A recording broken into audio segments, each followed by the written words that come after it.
Hello दोस्तों, आप सभी का स्वागत है। आज की हमारी कहानी है मोहब्बत तेरे नाम की का भाग 5। अदिति अभय के बेड पर बैठ गई और अभय उसके सामने रखे चेयर पर।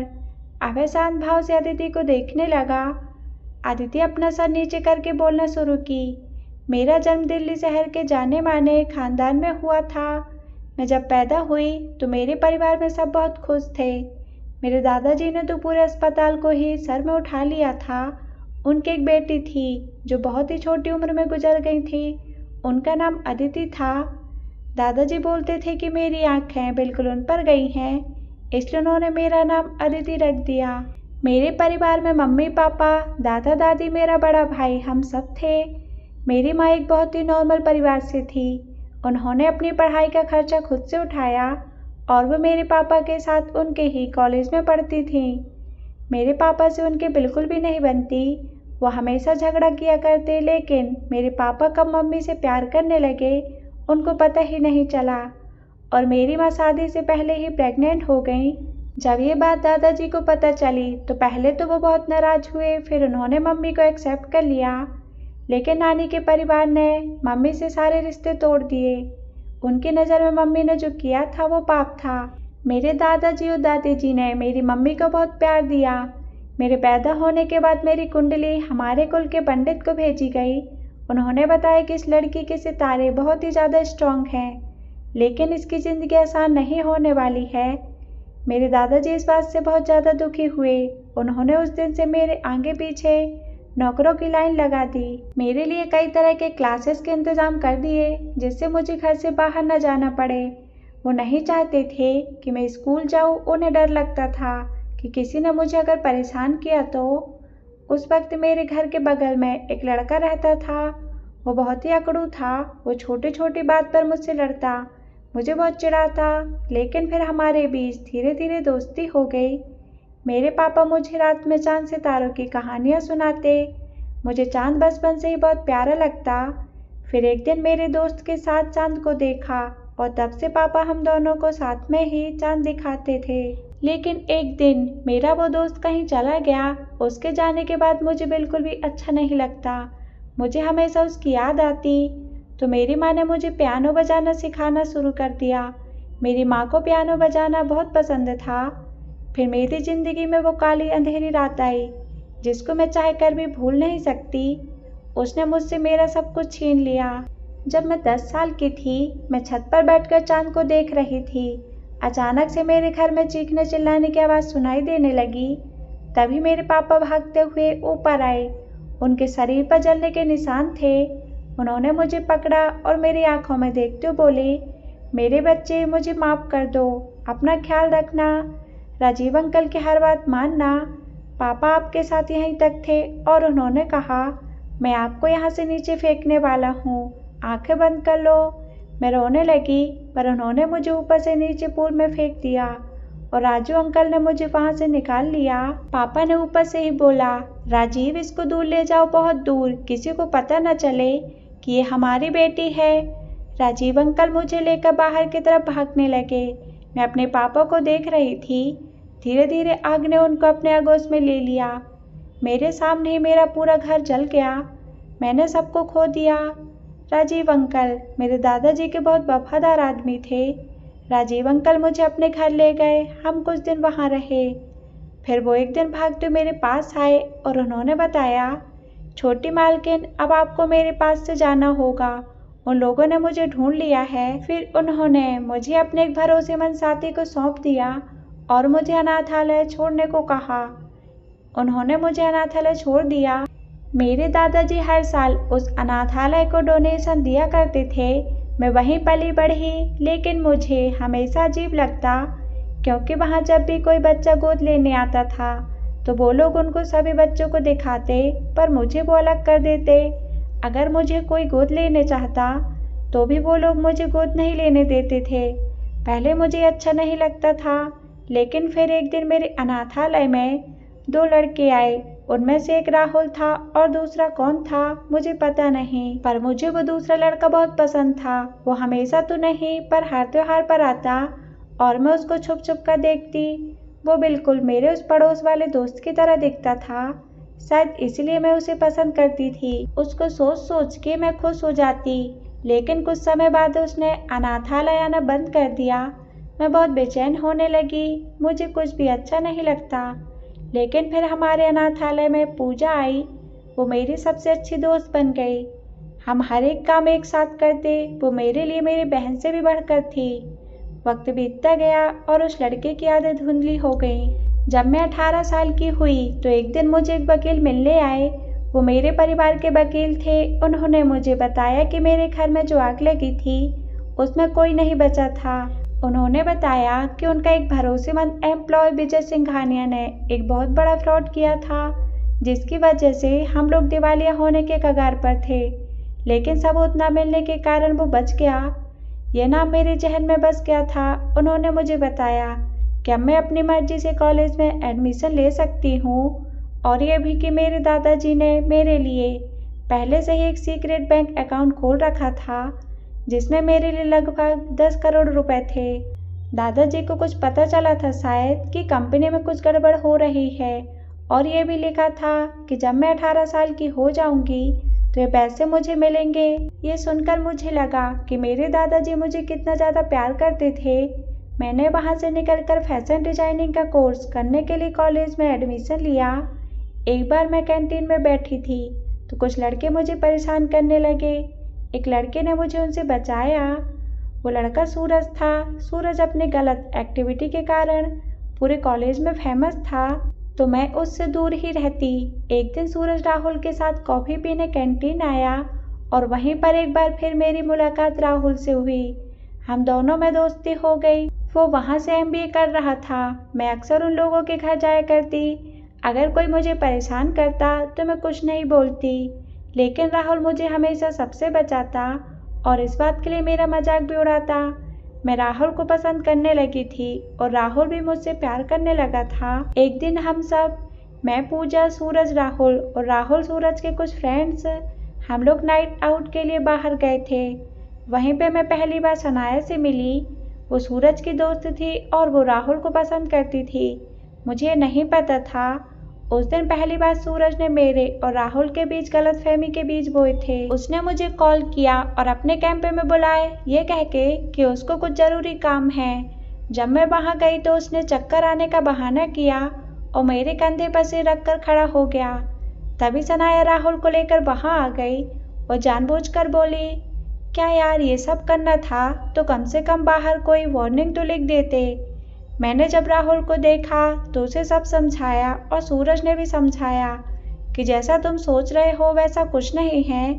राहुल नाराज हो गया, वो बाहर चला गया। मैं भी उसको समझाने गई तो उसने मुझसे एक बात कही, तुम मुझसे कभी अपनी नजरें न चुराना।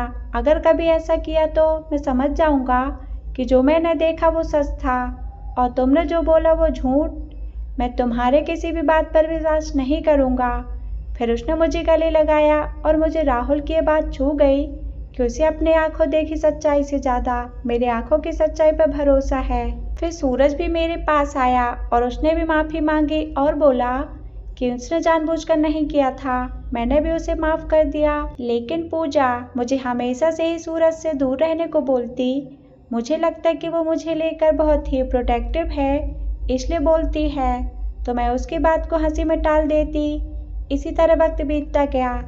सूरज और सनाया ने ऐसे ही मेरे और राहुल के बीच गलतफहमियां पैदा करने की कोशिश करते रहे, लेकिन राहुल हमेशा ही मुझ पर विश्वास करता है। मुझे नहीं पता था कि सूरज ऐसा क्यों करता था, लेकिन जब तक राहुल मुझ पर यकीन करता मुझे कोई डर नहीं था।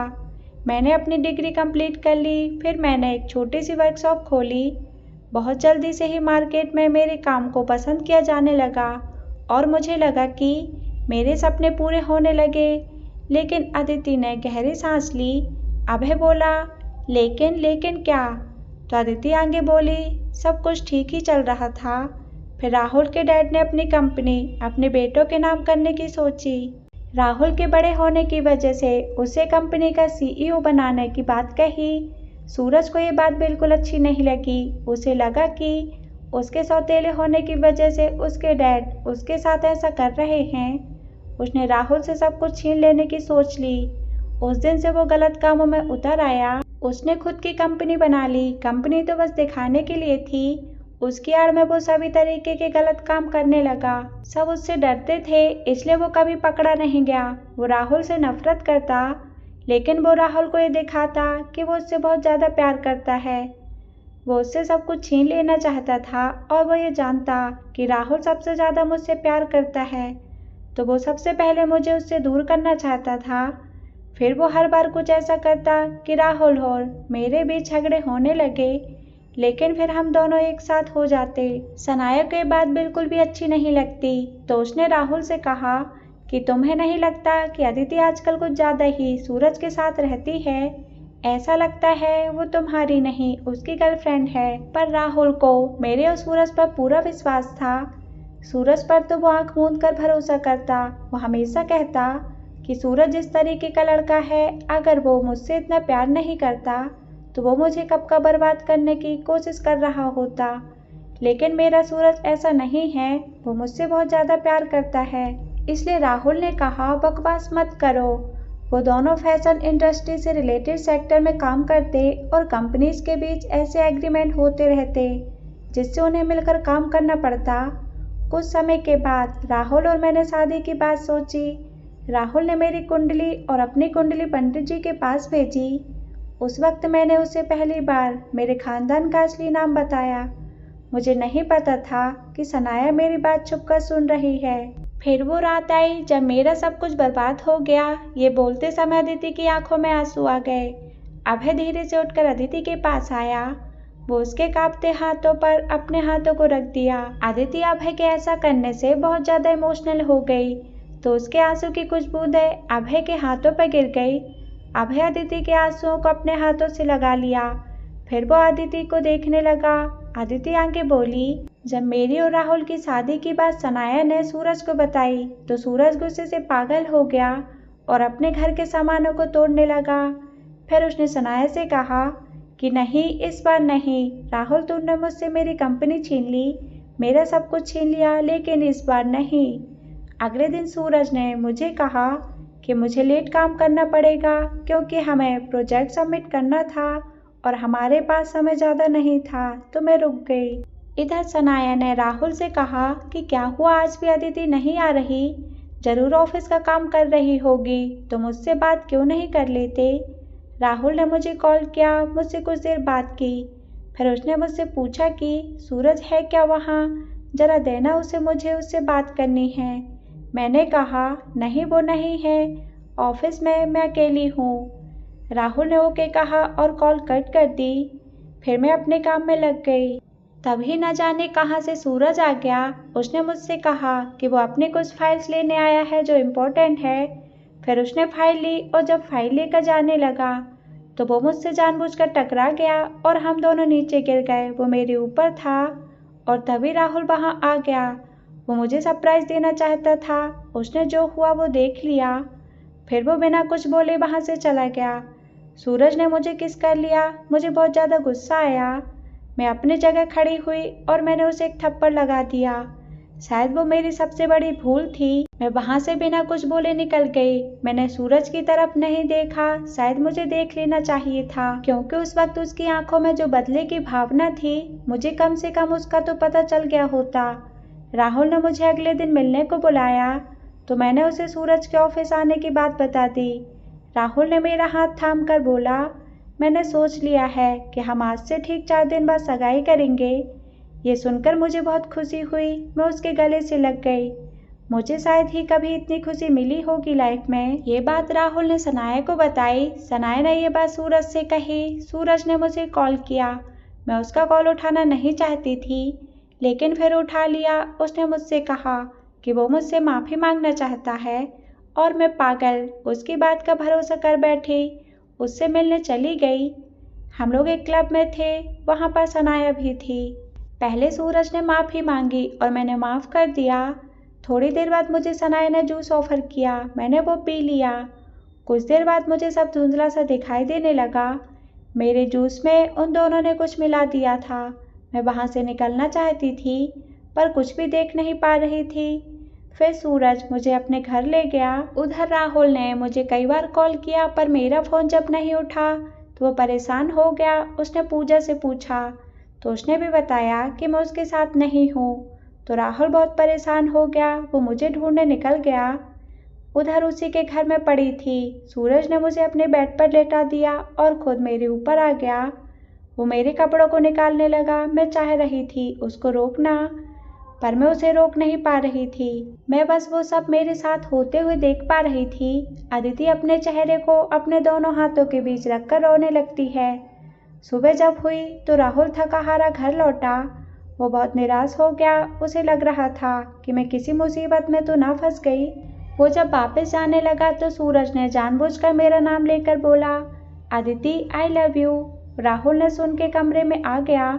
उसने मुझे सूरज की बाहों में देखा तो वो बिना कुछ बोले ही वहाँ से निकल गया। मैं उसके पीछे भागी। मैंने उसे रोका। मैं ठीक से खड़ी भी नहीं हो पा रही थी। मैंने राहुल का हाथ पीछे से पकड़ लिया। वो रुक गया। मैंने कांपते हुए कहा, राहुल। राहुल बिना कुछ बोले मेरी तरफ मुड़ा। उसने मुझे देखा और पूछा, क्या मैंने जो देखा वो सच था? मेरी हिम्मत नहीं हुई उससे कुछ कहने की। मेरा सर नीचे की तरफ झुका हुआ था। मुझे उसकी आवाज़ में तकलीफ सुनाई दे रही थी। जब मैंने कुछ नहीं कहा तो उसने कहा, तो मैंने जो देखा वो सच था।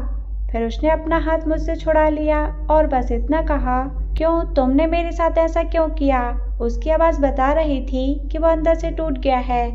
फिर उसने मेरे कंधों को अपने हाथों से पकड़ा और रोते हुए बोला, बोल दो अदिति कि मैंने जो देखा वो झूठ था, वो सच नहीं था। मैं मान लूँगा अदिति, लेकिन ये मत कहना अदिति कि तुमने मुझे धोखा दिया। मैं अपने टूटे दिल को संभाल नहीं पाऊँगा। अदिति बोल दो। उसने मेरे हाथों को अपने सीने पर रखा और बोला, देखो अदिति, मुझे दर्द हो रहा है, यहाँ बहुत ज़्यादा हो रहा है। मैं खुद को संभाल नहीं पाऊँगा। प्लीज़ अदिति, कह दो मैंने जो देखा वो झूठ था, वो झूठ था। मैं उसको सब कुछ बताने ही वाली थी कि तभी सूरज वहाँ आ गया और उसने राहुल से कहा, भाई मुझे माफ़ कर दो, कल हम दोनों बहुत नशे में थे और अदिति ने मुझे कहा कि वो मुझे पसंद करती है, तो मैं भी बहक गया। मुझे माफ़ कर दो भाई। राहुल ये सुनकर वहाँ से तुरंत चला गया। मैं उसके पीछे भागी, लेकिन उसने मुड़ के भी नहीं देखा और वो वहाँ से चला गया। मैं वहीं बैठ गई और रोने लगी। तभी सूरज आया और मेरे सामने हंसते हुए कहा कि ये मुझे थप्पड़ मारने की सज़ा थी, अब तुम मेरी हो। वैसे मुझे मज़ा बहुत आया तुम्हारे साथ वो सब करके। ये सुनकर मैंने उसे एक और थप्पड़ लगा दिया तो वो गुस्से से पागल हो गया। उसने मुझे बालों से पकड़ा और घसीटते हुए अपने कमरे में ले गया और उसने मेरे साथ फिर से वही सब किया। उसने बोला कि अगर मैं फिर कभी राहुल के करीब गई तो वो राहुल को बर्बाद कर देगा और पूजा के साथ भी वही सब करेगा। मैं डर गई। उसने 2 दिन तक मेरे साथ वही सब किया। फिर मैं बेहोश हो गई। जब मैं होश में आई तो मैंने देखा कि वो वहाँ नहीं था।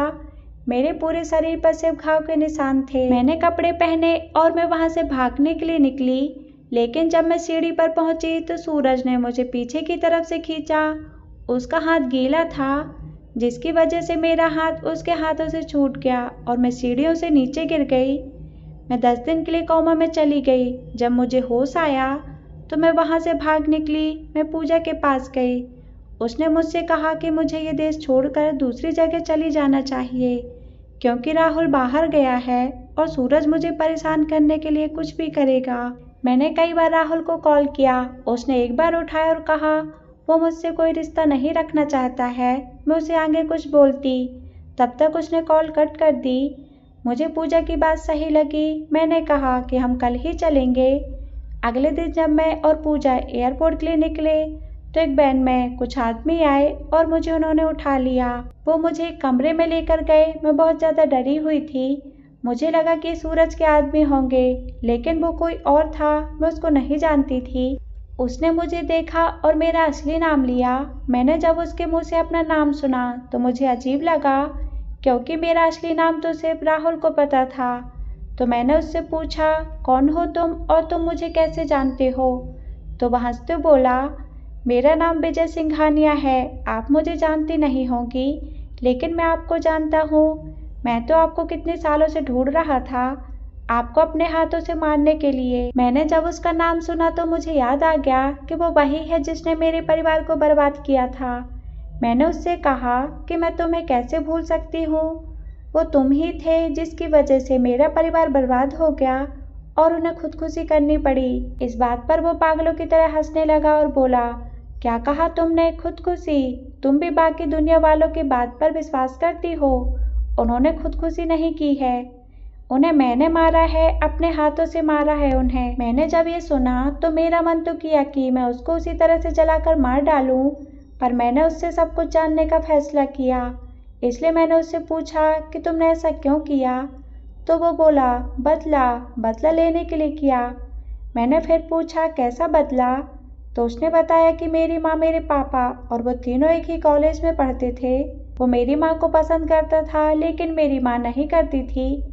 उन्होंने मेरे पापा से शादी कर ली और उसे लगा कि वो अमीर नहीं है, इसलिए मेरी माँ ने उसे छोड़ दिया था। उसने मेरे पापा को बर्बाद करने की ठान ली और उसने मेरे पापा की कंपनी में काम करना शुरू कर दिया और धीरे धीरे उसने पैसों का फ्रॉड करना शुरू कर दिया। हमारी कंपनी का दिवालिया निकलने वाला था। फिर वो मेरे घर आया और उसने मेरी माँ को उसके साथ चलने को कहा। मेरी माँ ने उसे मना किया तो उसने उसको मारा और उनको खींच के अपने साथ ले जाने लगा। मेरे दादाजी ने जब ये देखा तो वो उसकी तरफ बढ़े तो उसने उसको सीढ़ियों से धक्का दे दिया। फिर उसने हमारे घर में आग लगा दी। मेरी माँ ने जब सबको आग में जलते देखा तो वो उसको धक्का देकर अंदर की तरफ चली गई और वो बाकियों के साथ जल गई। फिर वो बोला, लेकिन तुम बच गई, तो मैं तुम्हारे बारे में भूल ही गया था, लेकिन जब तुम्हारी याद आई तो तुम वहाँ थी ही नहीं। मैंने तुम्हें खोजना शुरू कर दिया। फिर मुझे राजीव की याद आई, लेकिन वो तो बहुत ज़्यादा वफादार निकला, उसने तुम्हें छुपा दिया। मैंने उससे बहुत टॉर्चर किया, लेकिन उसने तुम्हारा पता नहीं बताया। मैंने तो सोच लिया था कि तुम मर गई होगी, लेकिन फिर सनाया ने मुझे तुम्हारे बारे में बताया और जब उसने तुम्हारा नाम लिया तो मैं खुद को तुम्हारे बारे में पता लगाने से रोक नहीं पाया। फिर मैंने अनाथालय के कुछ लोगों को उठा लिया तो उन्होंने सारी सच्चाई बता दी। फिर मुझे सुकून मिला कि आखिर तुम्हारी मौत भी मेरे ही हाथों होने लिखी है। तुम दिखती तो अपने माँ के जैसी हो, लेकिन आदत तुम्हारे पापा की है दूसरों के प्यार को चुराने की। लेकिन मैं उसके साथ वो सब फिर से नहीं होने दूंगा। अब उसे सब कुछ मिलेगा जो उसका है। ये सब सुनकर मुझे बहुत ज़्यादा दुख हुआ। मैं अंदर तक हिल गई। जी चाह रहा था कि उसका गला दबा दूं, लेकिन मैं उसकी हंसी सुनने के अलावा कुछ नहीं कर सकती थी। उसने मुझे जिंदा रखा, लेकिन मुझे वो लोग रोज टॉर्चर करते थे, मुझे मारते थे, पीटते थे, कभी कभी तो खाना भी नहीं देते। फिर 6 दिन बाद एक लड़का आया, उसने मुझे देखा। शायद उसको मुझे टॉर्चर करने के लिए भेजा गया था, लेकिन उसने मेरा रेप करने की कोशिश की। मैंने अपने बचाव के लिए उस पर एक लोहे की रॉड से वार कर दिया और समय देखकर वहां से भाग निकली। मैंने कैसे भी करके पूजा से कांटेक्ट किया। मैं और पूजा दोनों अपने एक दोस्त के वहां छुप गए। पूजा ने बोला कि हमें यह देश छोड़ना होगा। मैंने उससे अपनी कंपनी बेचने को कहा। हम दोनों ही निकलने वाले थे कि तभी पूजा को तुम्हारी दादी का कॉल आया। उन्होंने मुझे तुमसे 4 साल के लिए शादी की बात की। पूजा ने बिना कुछ सोचे हाँ कर दी। मैं उस पर बहुत नाराज हुई तो उसने मुझसे कहा, इस समय सब जगह विजय के आदमी और सूरज के आदमी मुझे तलाश कर रहे होंगे। वो लोग हर जगह होंगे और पिछली बार की तरह फिर से पकड़ लिया तो मैं जिंदा नहीं बचूंगी, और अगर मेरी शादी आपसे हो जाती है तो मैं सेफ रहूंगी और तब तक वो लोग मुझे ढूंढना बंद कर देंगे और कोई सोच भी नहीं सकता कि मैं आपके साथ रहती हूँ। इसलिए मैंने ही हाँ कर दी और मैंने आपसे शादी कर ली और पूजा सिंगापुर निकल गई। अदिति जोर जोर से रोने लगी। अभय ने उसको गले से लगा लिया। उसकी आंखें गुस्से से जल रही थी। उसने सोचा कि जिसने भी मेरी बीवी के साथ गलत किया है, अब मैं उन्हें नहीं छोड़ूंगा। मुझे माफ़ कर दो, मुझे नहीं पता था कि तुमने इतना कुछ सहा है। उसने अदिति की आंखों में देखा और कहा, अब तुम्हें रोने की ज़रूरत नहीं है। तुम्हें जितना रोना था तुमने रो लिया, अब उनकी बारी है। अब मैं तुम्हारे साथ खड़ा हूँ, देखता हूँ किसकी हिम्मत है जो अभय खुराना के बाइक पर हाथ डाले। अभय अदिति से पूछता है, अदिति आज तो वो पार्टी में वो सब थे वहाँ पर, क्या सूरज ने तुमसे कोई बदतमीजी करने की कोशिश की? अदिति ने हाँ में सर हिला दिया। वो बोली, जब मैं वॉशरूम गई थी तो सूरज वहाँ आया था। उसने मेरे साथ बदतमीजी की। उसने मुझसे कहा कि इस बार वो मुझे जाने नहीं देगा। उसने धमकी दी है कि अगर मैंने किसी को कुछ बताया तो वो पूजा को गायब कर देगा और उसके साथ मुझसे भी बुरा करेगा। वो उस पर नज़र रखे है। ये सुनकर अभय गुस्से से अपने हाथों की मुट्ठी बना ली। तभी अदिति उसका हाथ पकड़कर बोली, प्लीज़ अभय, उसे बचा लीजिए। प्लीज़, अगर उसे कुछ हो गया तो मैं कभी खुद को माफ़ नहीं कर पाऊंगी, प्लीज़। ये बोलकर अदिति अभय का एक हाथ को पकड़ ली और उस पर अपना सिर रखकर रोने लगी। अभय ने उसकी तरफ देखा और उसके बालों पर हाथ फेर तो बोला, मेरे होते हुए भी तुम लोगों को कोई हाथ भी नहीं लगा सकता। तुम तक पहुंचने के लिए उसे मुझसे होकर गुजरना पड़ेगा। अदिति उसको उम्मीद भरी नज़रों से देखती रही और थोड़ा सा मुस्कुराते बोली, थैंक यू अभय। अभय अदिति को देखते बोला, चलो अब तुम फ्रेश हो जाओ और सो जाओ, कल से तुम्हें बहुत से काम करने हैं। अदिति को कुछ समझ नहीं आया कि अभय क्या बोल रहे हैं। वो उठी और अपने रूम में जाकर फ्रेश होकर सो गई। इधर अभय अपने रूम में बेचैनी से इधर उधर घूम रहा था। फिर अपने बिस्तर पर लेट गया और सिर्फ अदिति के बारे में सोचने लगा कि कैसे जब उसने अपने ही परिवार को सामने जलते देखा होगा, कैसे उसको टॉर्चर किया होगा, जब उसके साथ ज़बरदस्ती किया होगा तो उसे कितना दर्द, कितनी तकलीफ हुई होगी। ये सब सोच सोच कर अभय परेशान था। उसकी आंखों में नींद कहीं दूर दूर तक नहीं थी। उसकी आंखों से आंसू निकल रहे थे। उसने सोने की बहुत कोशिश की लेकिन वो सो नहीं पाया, तो वह अदिति को देखने चला गया। अदिति अपने कमरे में सो रही थी। अभय कमरे के दरवाजे पर खड़ा होकर बस अदिति को देखे जा रहा था। शायद ऐसे ही उसको सुकून मिल रहा था। तभी अदिति चिल्लाते हुए जाग गई, नहीं पूजा। अभय उसके पास ही खड़ा था। वो जल्दी से भागकर अदिति के पास पहुंचा। उसने अदिति को पानी दिया। अदिति पूरा पसीने से भीग गई। वो अभय के गले से लग गई और बोली, मैं ठीक हूँ, मैं ठीक हूँ। तो अभय बोला, तुम घबराओ नहीं, हम कल ही पूजा को सुरक्षित जगह भेज देंगे। अदिति को ये सुनकर थोड़ा आराम महसूस हुआ। तभी अभय ने अदिति से पूछा, अदिति, तुमने अपना पूरा नाम नहीं बताया, आखिर तुम किस परिवार से हो? मेरा सब कुछ जानना जरूरी है। अदिति ने गहरी सांस ली और बोली, ओबेरॉय, मैं ओबेरॉय परिवार से हूँ। मेरा नाम अदिति ओबेरॉय है। ये सुनकर अभय को एक झटका लगा। वो तुरंत ही अदिति से दूर हो गया और उसको हैरानी भरी निगाहों से देखने लगा। उसके दोनों कंधों को अपने हाथों से पकड़ लिया और पूछा, क्या तुम्हारे दादाजी का नाम शेखर ओबेरॉय था? अदिति अभय की तरफ नहीं देखती और उसने अपना सिर हाँ में हिला दी। अभय ने जब उसका जवाब हाँ में सुना तो उसका हाथ कांपने लगा। उसको खुद की आंखों पर यकीन नहीं हुआ। वो उसको इतने सालों से ढूंढ रहा था। वो उसके पास ही थी, ना जाने कितने दिनों से उसके सामने थी। अभय खुशी से अदिति को अपने गले से लगा लिया। अदिति अभय के इस व्यवहार से एकदम सरप्राइज हो गई। अभय उसको गले लगाकर बोला, तुम जिंदा हो, तुम जिंदा हो। मैंने तुम्हें कहाँ कहाँ नहीं ढूंढा। मुझे लगा था मैंने तुम्हें खो दिया। उसकी आंखों से आंसू गिरने लगे। अदिति ये सब सुनकर हैरान हो गई। उसे समझ नहीं आ रहा था कि अभय क्या बोल रहे हैं। वो अभय से पूछती है, मैं कुछ समझी नहीं, आप मुझे क्यों ढूंढ रहे थे? क्या आप मुझे जानते हैं? अभय अदिति की तरफ देखा और फिर कहने लगा, तुमने मुझे नहीं पहचाना? बिल्कुल भी नहीं। देखो देखो मुझे, क्या मैं तुमको जाना पहचाना नहीं लगता हूँ? अदिति मन ही मन सोचने लगी, मैंने तो कभी अभय को शादी से पहले नहीं देखा, फिर ये मुझे कैसे जानते हैं? अदिति ना में सिर हिला देती है। अभय थोड़ा मायूस हुआ और फिर थोड़ा सा मुंह बनाकर बोला, अच्छा तो बताओ, कब अपना प्रॉमिस पूरा कर रही हो? कब तुम मुझे अपने साथ चांद पर ले जा रही हो? अदिति अभय को ऐसा देखकर थोड़ा मुस्कुराती है, फिर सोचती है, ये अभय को क्या हुआ है?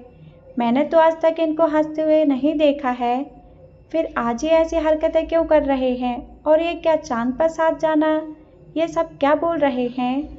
अभी अदिति कुछ बोलती कि तब तक उसको याद आ गया। वो जोर से बोली, नहीं नहीं, ये नहीं हो सकता, तुम वो नहीं हो सकते। नहीं। उसकी आंखों में खुशी के आंसू आ गए।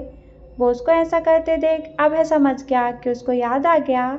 वो आंखों में आंसू लिए अपनी बाहों को खोलकर खड़ा हो गया और बोला, हाँ मैं वही हूँ, तुम्हारा बचपन का दोस्त। अदिति की खुशी का ठिकाना नहीं रहा। वो दौड़कर अभय के गले लग गई। दोनों की आंखों में बरसों की जुदाई के बाद मिलने की खुशी के आंसू थे। अदिति बोली, तुम मुझे छोड़कर क्यों चले गए थे? पता है मैं कितना रोती थी तुम्हारे लिए। मेरे एक तुम ही तो दोस्त थे। अभय उसको अपने से दूर करता है और उसको अपने साथ आंगन में ले गया और दोनों झूले पर बैठ गए और चांद को देखने लगे। चांद को देखते दोनों को बहुत सुकून मिल रहा था। वो दोनों एक दूसरे की तरफ देखते हैं। फिर अभय चांद की तरफ देखते हुए बोला, पता है मेरे मम्मी पापा बचपन से ही मुझसे दूर लंदन में रहते थे। मैं अपनी दादी के साथ रहता था। मम्मी कभी कभी मुझसे मिलने आ जाती, पर पापा नहीं आते। वो हमेशा अपने बिजनेस में बिजी रहते। मैं उनको बहुत मिस करता। एक दिन मैं ऐसे ही अपने घर की छत पर खेल रहा था। मैंने तब पहली बार तुम्हें और तुम्हारे पापा को साथ में देखा। वो तुमसे कितने प्यार से बात कर रहे थे, कैसे वो तुमको अपनी गोद में बिठाकर चांद को दिखा रहे थे। मुझे तुमसे जलन होने लगी। मैं रोज तुमको छुप छुप कर देखता। फिर एक दिन तुम मेरे सामने आई। तुमने मुझसे बहुत प्यार से अपने साथ खेलने को बोला, लेकिन मैं तुमसे जलता था, इसलिए तुम्हारी चोटी पकड़ के खींच दी और तुम रोने लगी। तुमने मुझे गुस्से से बंदर बुलाया। मुझे बहुत गुस्सा आया। जब मैं दादी को ये बात बताई तो वो मुझ पर खूब हंसी। फिर मेरी तुमसे धीरे धीरे दोस्ती हो गई। फिर तुम्हारे बर्थडे के दिन मैंने तुम्हारे लिए एक प्रेजेंट लिया था। मैं तैयार होकर तुम्हारे घर के लिए निकल रहा था, तभी एक कॉल आया जिसमें बताया गया कि मेरे मम्मी पापा का एक्सीडेंट हो गया है। हम तुरंत लंदन के लिए निकल गए। वहाँ जाने के बाद मुझे पता चला कि मैंने मेरे मम्मी पापा दोनों लोगों को खो दिया। अब मेरे पास दादी के अलावा कोई और नहीं था और दादी को बिजनेस संभालना था। ये बहुत मुश्किल था मेरी दादी के लिए, लेकिन उन्होंने मेरे लिए सब कुछ बर्दाश्त किया। हम लंदन में शिफ्ट हो गए। मुझे तुम्हारी बहुत याद आती और अंकल की। कुछ सालों बाद मैं तुमसे मिलने इंडिया आया। यहाँ आकर मुझे तुम्हारे मौत की खबर मिली। मैं तो टूट ही गया था। मेरी बस एक ही दोस्त थी और मैंने उसे खो दिया था। लेकिन फिर मुझे पता चला कि जितनी भी लाशें मिली थी उसमें से कोई भी किसी छोटी बच्ची की नहीं थी। तब मुझे कुछ उम्मीद मिली। मैंने तुम्हारी तलाश शुरू कर दी, लेकिन तुम मुझे कहीं नहीं मिली। मैं कई अनाथालयों में भी गया, लेकिन तुम्हारा कुछ भी पता नहीं चला। फिर दादी के खराब तबीयत की खबर मिली। मैं वापस लंदन चला गया। बाद में मैंने बिजनेस को इंडिया में सेटल कर लिया। अदिति सिर्फ अभय को देख रही थी। अभय उसको अपने तरफ यूं प्यार से देखता देखकर उसके दिल की धड़कनें तेज हो गई। वो धीरे धीरे उसकी तरफ झुकने लगा। अदिति भी अभय को देखे जा रही थी। उसके दिल की धड़कनें भी तेज हो गईं। अभय उसके होंठों के बेहद करीब पहुंच गया। वो अदिति को किस करने वाला ही था कि अदिति वहां से उठ गई और अपने रूम में जाने लगी। वो बोली, रात बहुत हो गई है, मुझे सोना चाहिए। अभय बस उसको देख रहा था। अदिति जब वहां से चली गई तो अभय ने खुद से कहा, बहुत इंतजार किया है तुम्हारा, अब मिली हो।